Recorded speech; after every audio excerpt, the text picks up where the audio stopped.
welcome back. We've been off for almost 6 weeks now. Had a few things on, but we're back to China's stock market. This is a weekly wrap where we cover some of the biggest issues facing China's financial markets, in particular its stock market and what's going on. Without further ado, let's get started. Let's begin with a disclaimer. Just remember that the video and contents are provided for information purposes only and does not constitute a recommendation to purchase or sell securities of any of the companies or investments herein described. Also, guys, just remember these are my opinions only. There's no guarantees, and also while I try to keep the information as factual as possible, it is my own opinion. And remember, it can be risky, particularly investing in stocks and investing in China. It can be volatile at times, but this channel is here to kind of demystify some of the things that are going on in China and allow you to make some informed decisions. Let's get into it. We got a big show this week where, as we've come back, we're going to go through the market performance. We'll go through quick hits. We'll talk about the national team, which is back buying. We'll talk about the Euro 2024 football or soccer championships, depending on where you are in the world. Retail sales figures out in China. The May figures came out, plus the 618 sales, which is the second largest sales event within China, second to Singles Day only. We're talking about the yuan and the fixing of the yuan in particular, as I put my phone on airplane mode. Bilibili stock pops. Tencent releases a new mobile game with enormous downloads. We'll talk about share buybacks, particularly in China, which are at record highs, both in the mainland and on Hong Kong. We'll talk about OpenAI's China policy and particularly banning Chinese citizens from using that. And we'll also talk about, that says Beijing Party, but Beijing Property, you should say, and some moves there by the regulators to try to, fix what is a ever-growing crisis within China's property market. Let's take a look at the market performance, and it has not been a great week or a great month or a great 3 months for China's markets. If we look at the SSE Composite Index, you can see that the 1 week performance there is down 2.32%.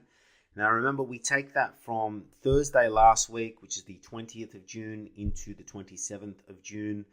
So from a Friday to a Thursday, so 21 to the 27.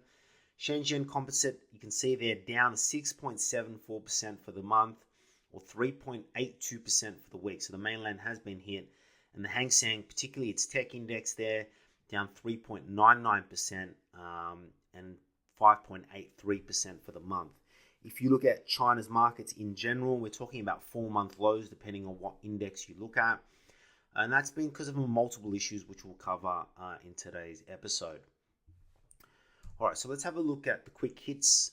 Firstly, we'll talk about China's Association of Automobiles or Manufacturers reported that May auto sales increased 1.5% year-over-year, or 2.417 million.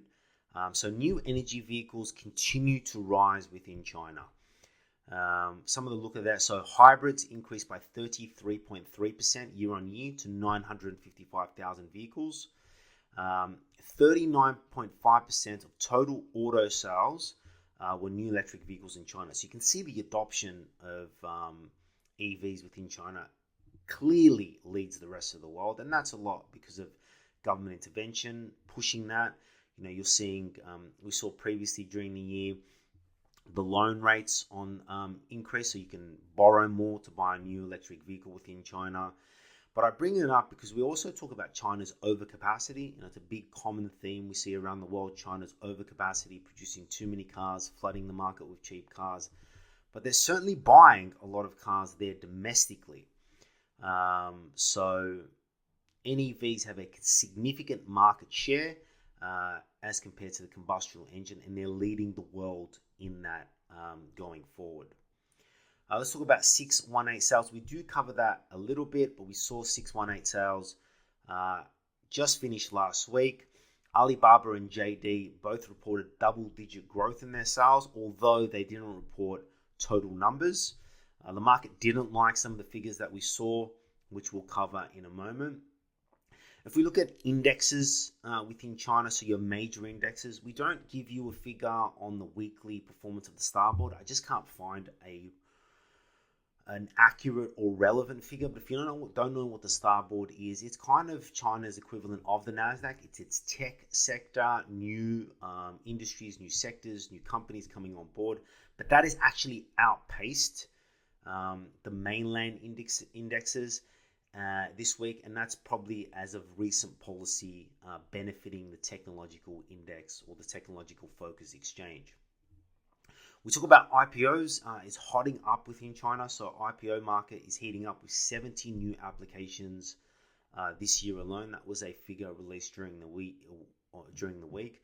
It also shows that this year has been a very good year for IPO applications within China.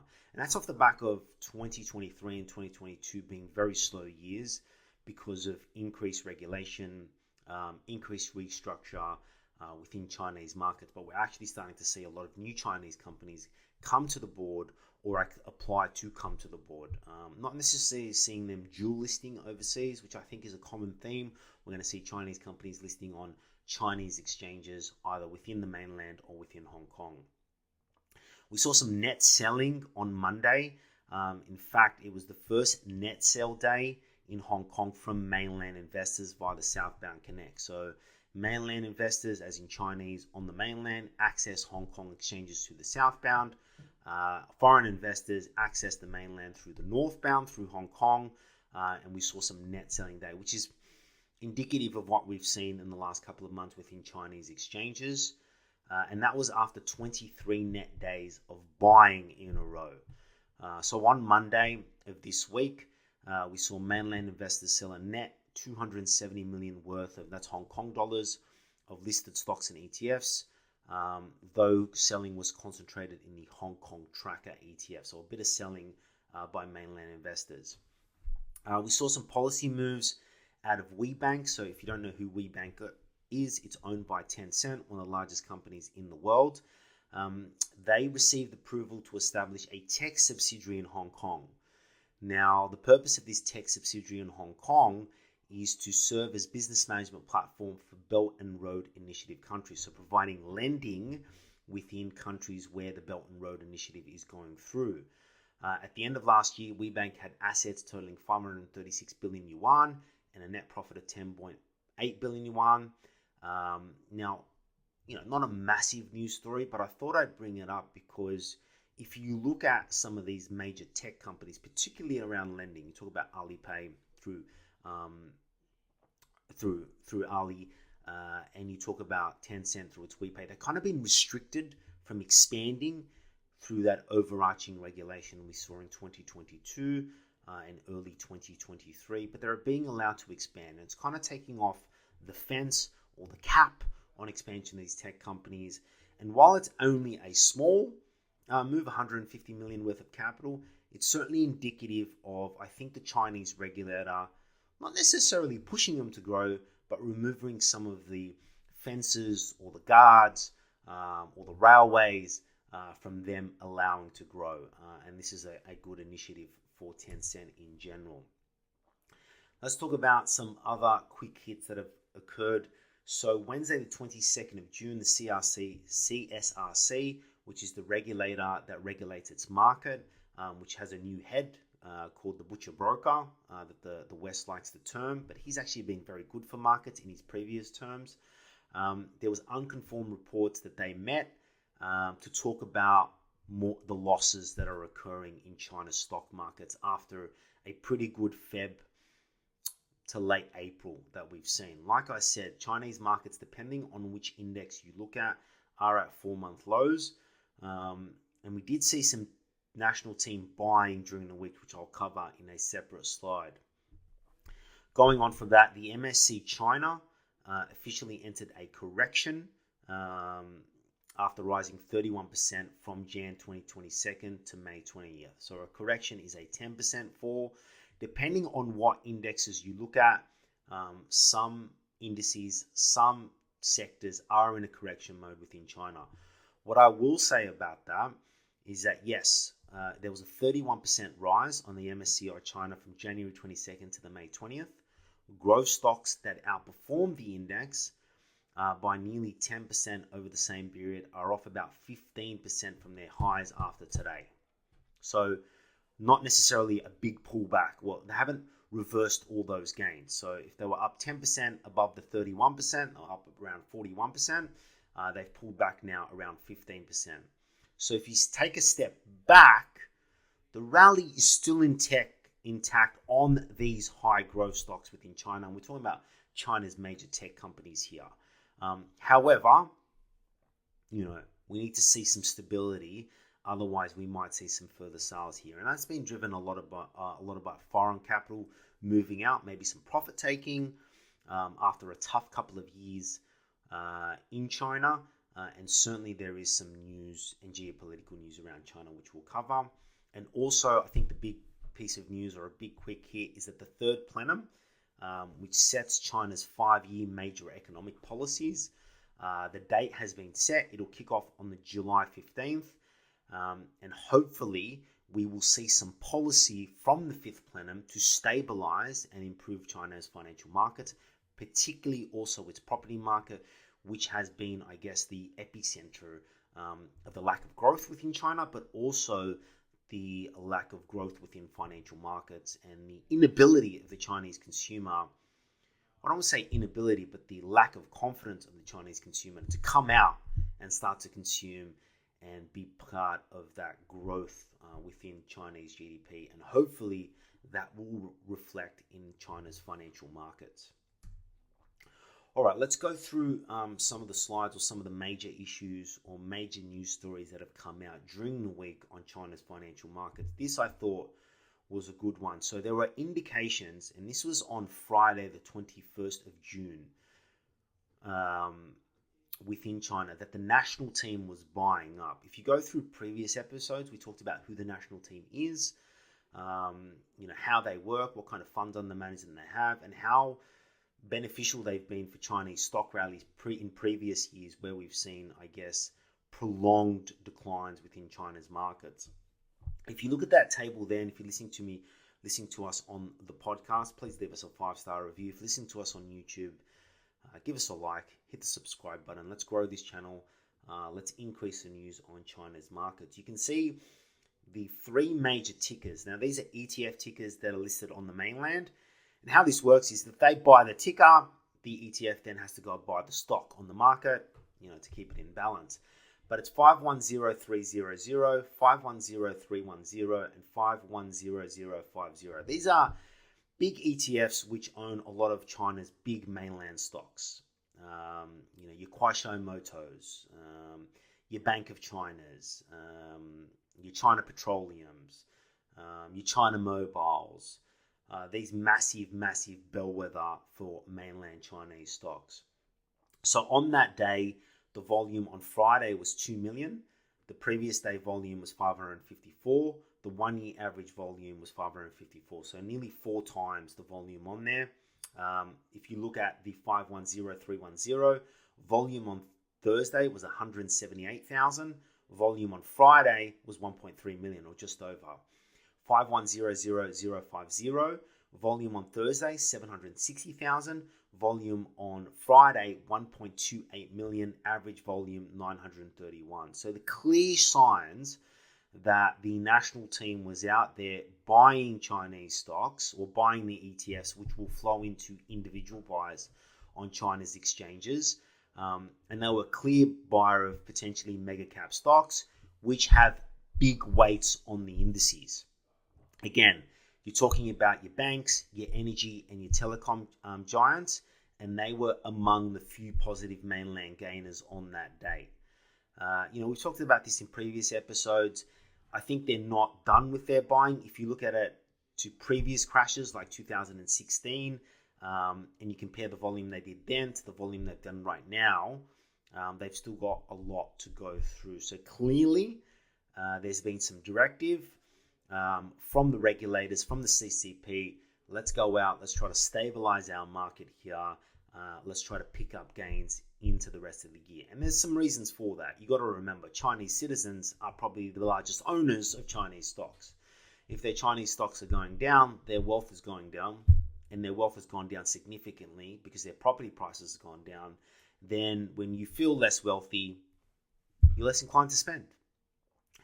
So we've seen some clear directive support. Now, the last time we saw some major national buying, we did see some indexes and some indices enter a bull territory, and that's clearly needed considering we're in a correction mode here at the moment across major sectors and major industries on the mainland. All right, let's start off with a bit of Euro action. Talk a bit of football here, and I thought this was a really interesting point. This was written in Caixin Global, and it talked about Chinese sponsorship of the Euro Championships. And when you think about the expansion of Chinese companies, and you talk about, I guess, the next leg up in Chinese markets or Chinese equity markets, we all know that Chinese companies have a massive domestic population to cater to. Talking over 1.3 billion people, a massive middle class, continuing rising incomes, continuing rising wealth within China. What's the next leg of their expansion, which will underlie their earnings, which should push their growth and their share prices up? And that's international expansion. And there's no better sign of the leaps and bounds that China is making in international expansion than looking at the Euro Championships. So out of the 13 official sponsors or major sponsors of the Euro Championships, which is a major, major global event. I mean, let's talk about some of the numbers at the Euro Championship. So the 2021 Euro Cup attracted 5.235 billion people, total audiences. It had the final drew over 328 million live viewers. In China alone, the audience for the Euro 2021 surged by 43%, reaching 352 million. And social media interactions were over 7.5 billion engagements. And I think that's globally for the last one.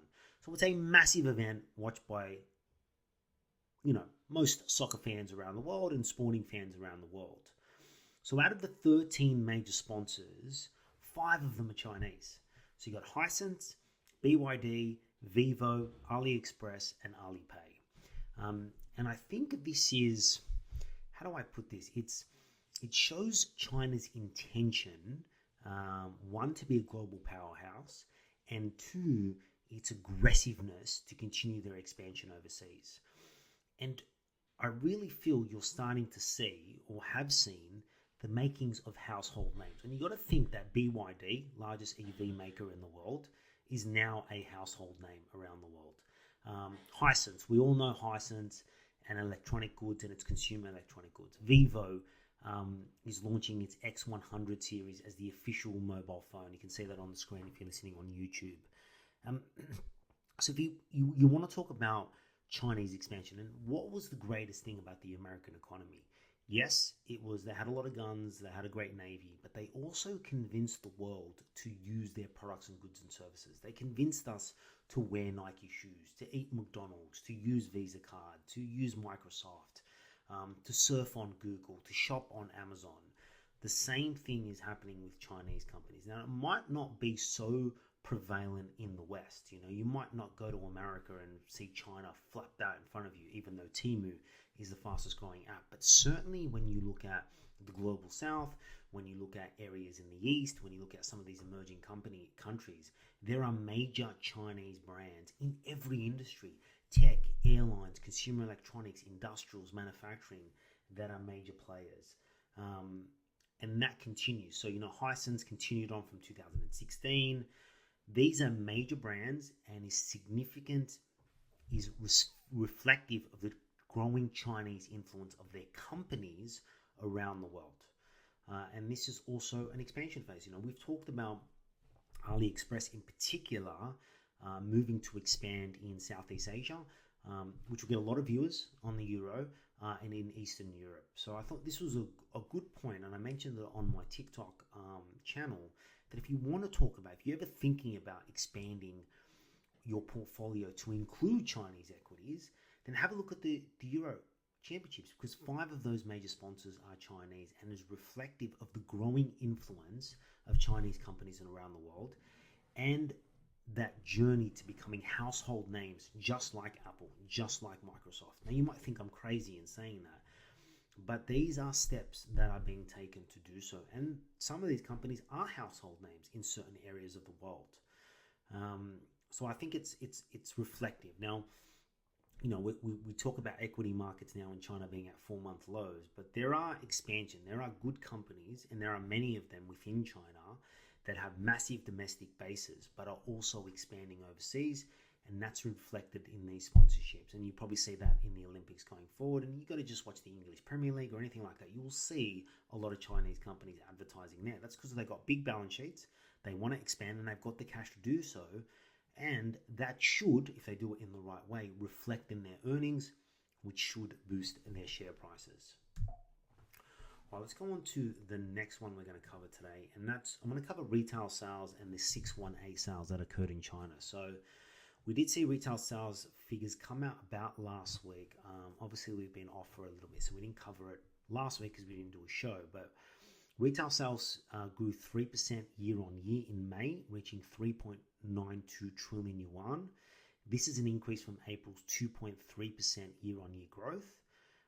In the first 5 months of the year, retail sales increased 4.1% to 19.52 trillion yuan. And here's the big one. Online retail sales jumped by 12.4% to 5.77 trillion yuan. If we break down those numbers a little bit further, sports and recreation grew 20.2%, cosmetics grew 18.7%, commercial telecommunications equipment sales grew 16.6%, and home appliance and audio video equipment grew 12.9%. Why? You've got improving employment and income data, you've got a stronger consumer confidence, and you've also got an increased willingness to spend due to low consumer prices and low interest rates in China. You also saw holiday travel, particularly domestically, surge from the low base, and that has resulted in stronger retail sales, which is a sign that maybe it's got to be prolonged. The Chinese consumer is taking that money that they're saving under their bed, and I say that funnily but also seriously, and the money that they've got in the bank and starting to spend it and consume. Now, if I go to the next slide here, we do want to talk about the 618 sales. So if you don't know what the 618 sales, it's their second largest kind of Black Friday type of event in China. It's the second largest shopping day that they have. It was named after JD's founding date, which is on the 6th or the 18th of the 6th or the 6th to the 18th, depending on where you are in the world and how you read dates. But it includes participation from Alibaba, ByteDance's Douyin, Pinduoduo, Apple gets involved. It's a festival, and it's the second largest annual sales event after Singles Day in November. Now, the figures have just came out, and it's the lowest figures that they've had since they began monitoring this in 2016, so 8 years. We did see some reports. For example, JD reported new highs in turnover and order volumes, but not disclosed sales numbers. Tmall, owned by Alibaba, had 365 brands surpass 100 million yuan in gross merchandise value and over 36,000 brands doubling their GMV. According to HSBC, the 618 had mixed results with strong initial sales but a slowdown later. They actually expanded the time frame, so they started giving discounts well before that day. So a bit of a mixed bag here. There's one caveat that I will say here. We have seen some aggressive pricing by a lot of the e-commerce platforms such as Tmall and Taobao, JD, in response to Pinduoduo's model of low-cost goods and services on their products. So I kind of feel like Chinese consumers have been getting sales for a long time now, and therefore it's depressed these numbers. But it wasn't a great number when you look at the property sales number that came out earlier in the week, which was very depressed, and on the back of equity markets being at 4-month lows. The market didn't like the data as per se, but I don't think it's reflective or giving you the full story like it would have given you previously. And the reason for that is we've seen a jump in retail sales year on year, and I go to that caveat, and I was saying this on radio today, that Chinese consumers have been getting discounts well before this day. And therefore, I think maybe a lot of the purchasing was already done, and therefore the figures aren't as good. There were some bright spots. I mean, JD jumped around 10% on the back of them reporting new highs in turnovers and volumes. But I don't think it's generally a good gauge of the consumer. The consumer is weaker. There's no doubt about that. They're a bit concerned. There's no doubt about that. They've seen their biggest wealth creator fall, off a cliff in terms of housing. But they were figures that came out, and it's very reflective and very proper to understand when you're looking at Chinese equities in general. All right, let's talk about this one. It's the yuan fix. So if you don't know, the Chinese fix their currency against the rest of the world. Therefore, they have to intervene in the market to try to defend that currency. So what happened during the week? So we saw the yuan's daily reference rate, so the quote rate, at its weakest since November, with a fixing of 7.1192 per dollar, and the onshore yuan remained at 7.26. Why did this happen? Why did it get a little bit weaker since November? And they kind of weakened it themselves. The move is seen as a response to the strengthening US dollar, driven by expectations of prolonged high interest rates in the US. China's policymakers are allowing more yuan weakness to alleviate depreciation pressure amid deteriorating economic sentiment and worsening capital outflows. It kind of goes back to the point about whether the PBOC is going to lower rates. We did see them hold rates on the LPR on the 1 year and the 5 year earlier.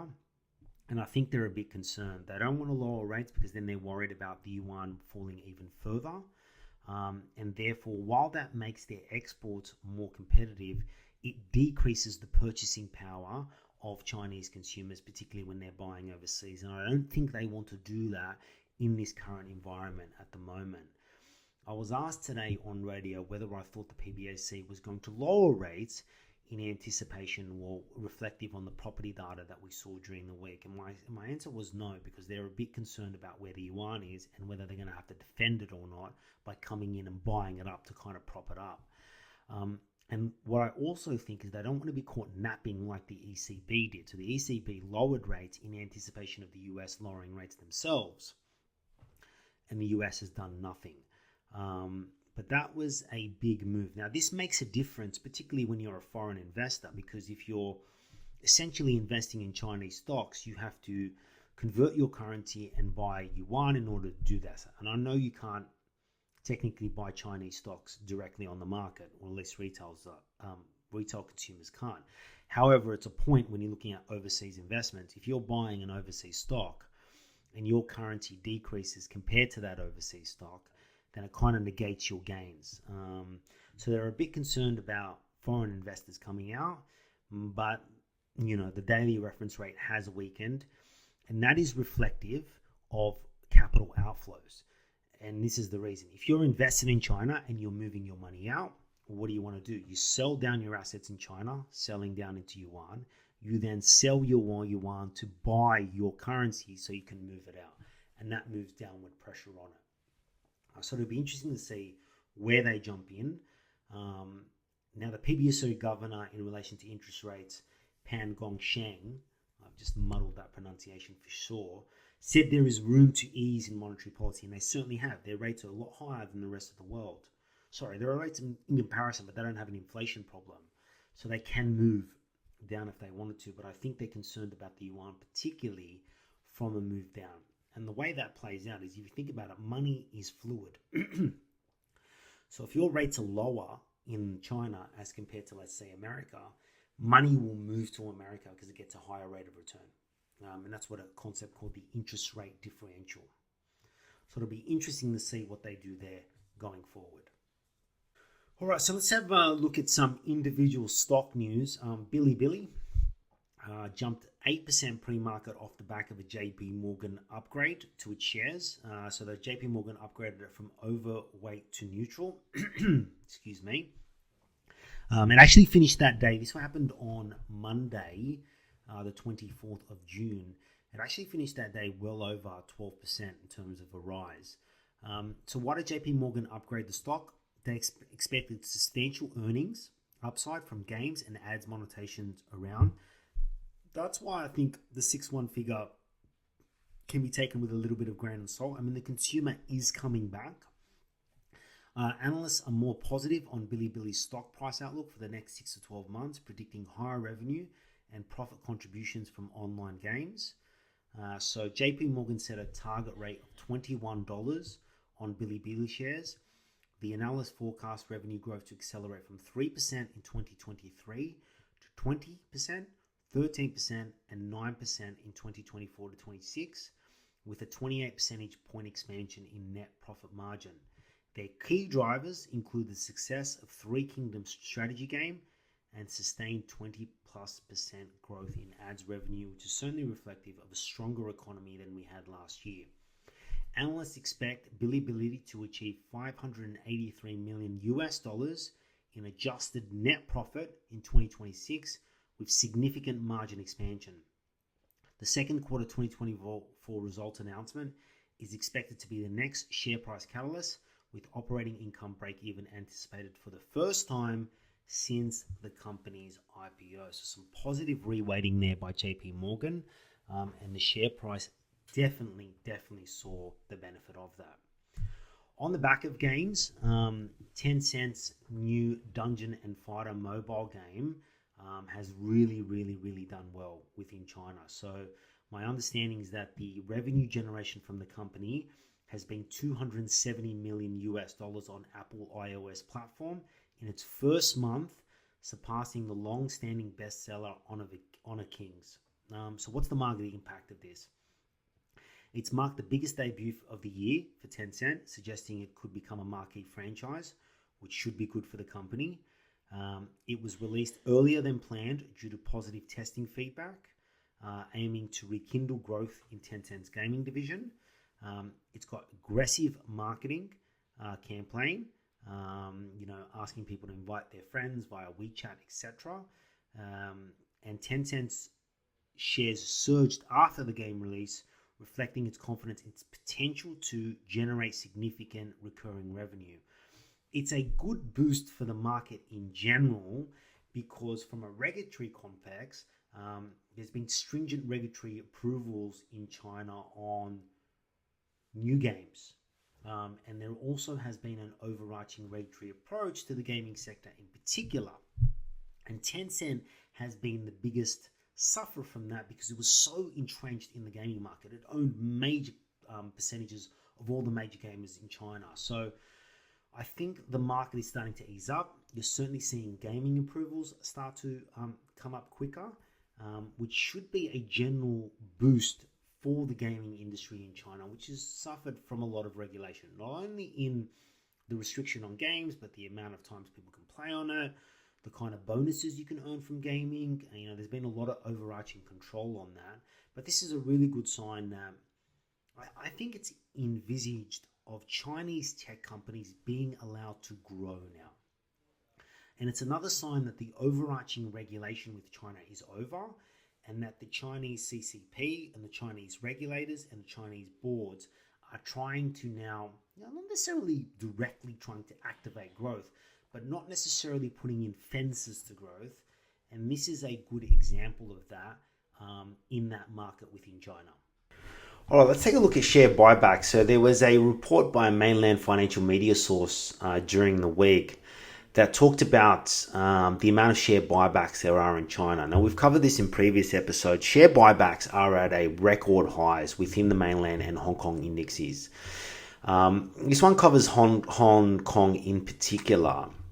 Now, Bloomberg does a tracking of share buybacks in China, and I think they've been doing it for about 4 or 5 years, or maybe a bit less actually. And it's at an all-time high for them tracking it. And you can see that in a lot of the earnings reports that we're seeing, and a lot of the notices that Chinese companies then put and say, look, we've bought back X or Y. And we've covered a number of those in the last couple of months. But this financial media source revealed that 181 Hong Kong listed companies have repurchased a whopping HK 118 billion Hong Kong dollars, or the equivalent of $15 billion worth of their own stocks so far this year. If you want to talk about some specifics, Tencent has been the biggest one, and that's seen a really good rise, over the last 3 or 4 months. Also caveat with the last month. So they've bought back 48.34 billion Hong Kong, or 6.1, massive. Meituan isn't far behind. They bought back 1.6 billion US dollars, or 12.45. There's Kuaishou, which is around the 1.95 billion Hong Kong mark. Xiaomi's in there for about 2.7 billion. But they didn't mention, but there's also Alibaba, there's Baidu, there's JD.com. I believe Pinduoduo's been buying back their stocks, even though they're not on the Hong Kong. So you're seeing a lot of share buybacks. Now, I think there's a number of reasons for this. Yes, I think there's a directive. I think the CSRC is maybe not the CSRC, the Politburo, the CCP. I think there is a directive. Hey, we need to arrest these share slides. You guys have got enormous amounts of cash. Buy back your stock. I also think it's indicative that the CEOs of these companies, which tend to be major large shareholders of these companies anyway, believe their stock is too cheap. I also believe that they are seeing what is happening in the domestic economy, and despite what you are hearing in the West, is not as bad as people are making out. You got to remember, China has been hit with everything but the kitchen sink. Declining property prices, renewed geopolitical tension and tariffs from the US and Europe now. We talk about their EV markets. A lot of kick in the guts, about China and bad news stories about China, and China is uninvestable, etc. They've contributed to this, no doubt about it, with regulation we couldn't follow, and some policy which I don't think has worked out for them. There's no doubt about this. But you got to think that these CEOs think that there is value in their stock prices, right? Otherwise, they wouldn't be using the enormous amounts of cash that they have on their balance sheets to buy that. Now, this generally is good for stocks because, one, when the company buys back its shares, it leaves less quantity on there for others to buy, like you or myself, which usually is a good thing for share price. It also kind of puts in a floor. Now, again, companies do this because, one, they believe it's cheap, and two, they believe they can make a profit on it. So they buy it now in anticipation of the share price rising. They sell it, and they hopefully redistribute that income through increased dividends for their companies. But, this is if you wanted to talk about, a reason to be buying some of these Chinese tech stocks or these Chinese giants, then one of the things that would sit in your kind of yes column is the fact that they're buying their own stock, and that usually is a good reflection of where the company thinks its share price is going, where it thinks its fundamentals are, and I think it's a sign of where they think their domestic economy is going. Now, yes, it's been a bit in the doldrums, a bit static, but the Chinese consumer is still the largest saver in the world, still has rising incomes, and still is part of what is a growing economy, which is leading in many sectors around the world. So I think this is often forgotten, but if we look through the tea leaves, there are some positive signs, particularly for Chinese stocks. All right, let's talk about OpenAI in China. This was, I guess, a big news story. So OpenAI kind of sent out an email to a lot of people within China. Now, it says it doesn't officially support a lot of these countries, but let's talk about it. It was directed at China. So it said it declared it will block API traffic from regions it does not fully support, including mainland China, Hong Kong, Russia, and Iran. Effect on Chinese developers. The action is seen as targeting China, where local businesses and developers have been leveraging OpenAI's product to create products and services. I think this is also pressure from US regulators and the US government to block Chinese or China from accessing kind of US tech. It aligns with US efforts to limit China's access to AI products. Now, there was a report for the Financial Times last week that OpenAI and Google are increasing the screenings of employees or new employees they're bringing on due to espionage concerns. The US and OpenAI are worried about state-sponsored threats. and particularly about cybersecurity threats. And I think what they're worried about is the Chinese stealing their technology, which in the world that we live in is a valid concern. So what is, I guess, the reaction here, or how this will benefit? I think it'll benefit the likes of Baidu particularly, because they've gone on the back of this and introduced their Cloud in Hometown initiative. So they're offering additional tokens, matching OpenAI usage for users switching to their Baidu's Ernie model, along with a cost-free migration solution. So they're trying to pick up on, I guess, this blocking. These developers, these businesses, these services will need to use some type of AI technology, and I think you're going to see it move to Ernie, I should say. Baidu's Ernie is probably the most used large language model, equivalent to your ChatGPT. They actually charge for that. It's a rising income component of their balance sheet. Not massive, but it's certainly rising. I think they're the leader in this area, and I think this benefits them even more. Alibaba Cloud launched an affordable alternative, providing 22 million free tokens for Chinese developers. And tokens are a way for them to access the system and get them also in there. Local startups like Zipu AI, Point One AI, and Bytune are offering special deals, with Zipu AI giving the most generous offer of 150 million tokens.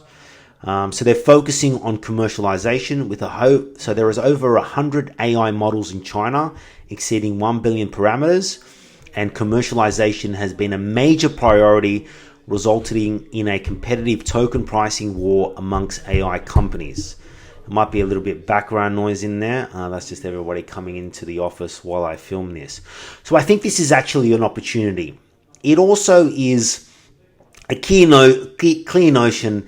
You know, we talk about technological decoupling. We talk about the West and the East splitting apart along Chinese tech lines. And there's many examples of that. There's many examples in terms of your smartphone, your EV. You know, you're continually being forced to choose between Chinese tech or US tech generally around the world.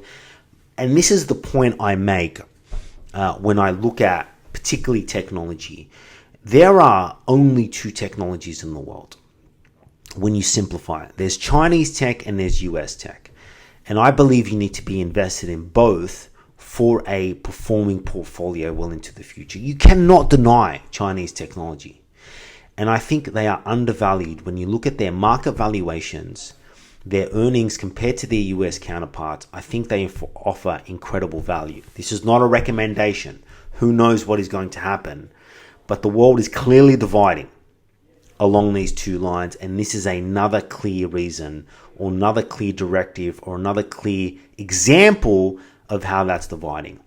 And if you look at previous examples where, you know, US companies have been banned in China, or Chinese companies have been banned in the US, there is opportunity for domestic companies to come in and pick up the slack. And I think when you talk about listed companies, Baidu is in the box seat here. Often forgotten tech stock of China, they are in the box seat to benefit from this. All right, finally, we saw Beijing property, or down payments around Beijing property change during the week. So previously, a down payment for a first-time buyer on a new property within Beijing, you had to have 30%. That has now been reduced to 20%. If you are buying your second home, you had to have 35% based on your location. That's now down to 30%. You had to have 40 to 50%. That is now down to 30 to 35%, depending on where you are buying within Beijing. The city also reduced or cut its rates on mortgages.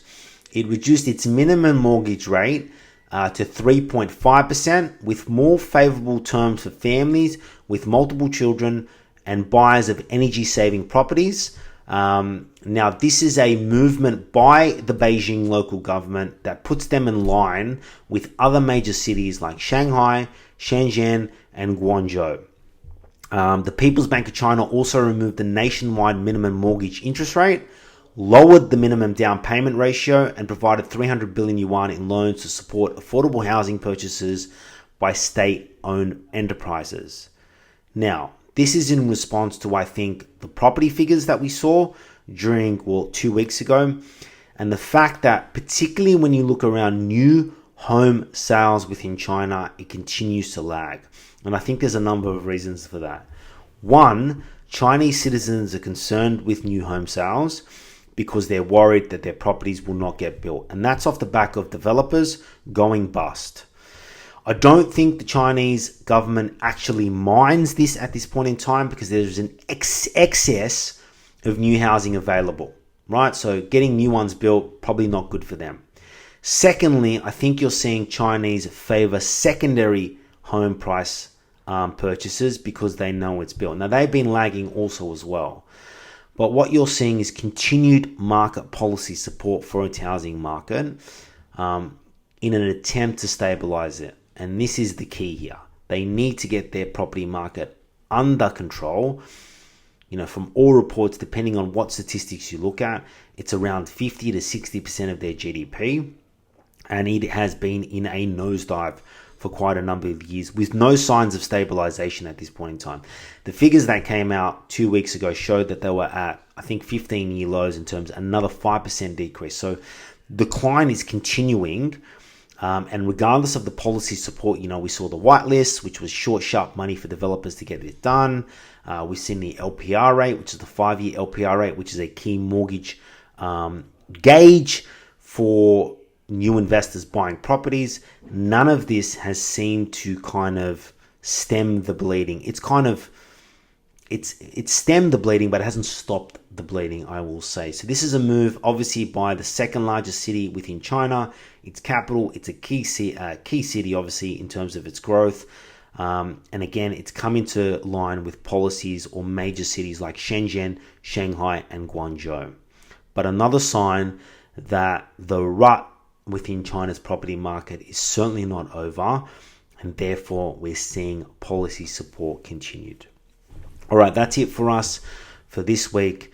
I want to thank you for your viewership. I know we've been away for a long time, but we'll be back this week, next week, and the following weeks. Please keep your comments coming. Please leave a like and subscribe on YouTube. And if you're listening to it on podcasts, give us a 5-star review and share it with your friends. And as always, good luck with your investing.